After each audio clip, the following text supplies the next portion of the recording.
Guys, magandang umaga po sa inyong lahat.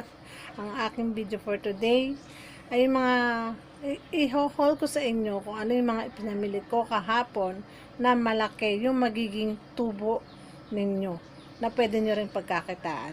Panoorin po natin to. Ayan guys, umagang umaga pa lang gumising na po kami. 4 AM ng madaling araw kami lumakad. Nagbiyahe na po kami. Yan. Tapos ang arating na po kami doon sa mismo sa Sangitan po yan, Sangitan, Cabanatuan City. Diyan kami namimili.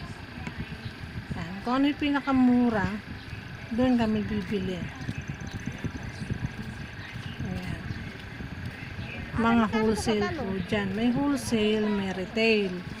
Pag retail, mas mahal. Kapag wholesale, mas mura. Mas gusto namin bumili ng wholesale para mas makamura, mas may tubo ka. Pero kung ang items naman po, yung paninda ay hindi ganong mabili, kilo lang. Yan. Inumaga na kami sa aming biyahe. Yan, dito naman sa lugar na yan, may bibilin din kami dyan. Lahat ng pwedeng bilhin, bibilhin. Kasi malayo po ang biyahe. Hanggang nasiraan na po kami ng sasakyan. Na flat po ang aming gulong sa likod at saka po sa harap. Yan, kaya yan. Habang nasira, habang ginagawa, kumain muna kami mag-asawa. After na umagahan, kumain. Yan, nakarating na rin. Nakauwi na po kami. Yan, napipinamili. Ito yung isa sa mga pinamili namin. I-haul ko lang sandali. Yan. Steel wool. Ang halaga niya ay 140. Ang bawat isa ay 11.6. Convert natin yung 11.6 magiging 12 pesos. Papatungan ko siya ng 5 pesos. Ang benta natin ay 15 pesos. Meron tayong 5 kasi hindi naman siya fast moving. Kaya ganun siya. Ito naman ay mga bombilya. Marami nito.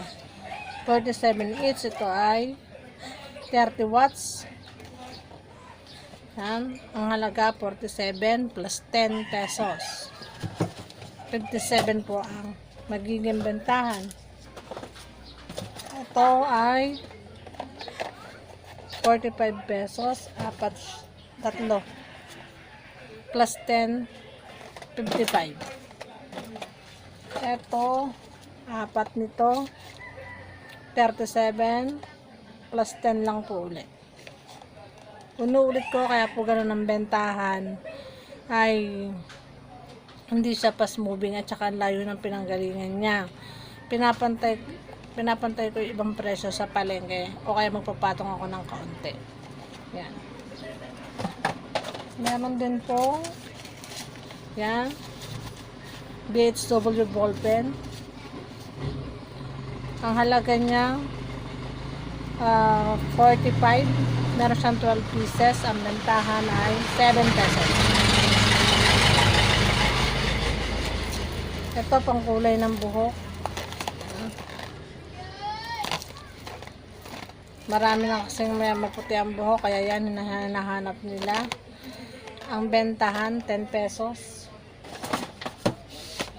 10 pesos. Ang halaga nito ay 108. Divide natin.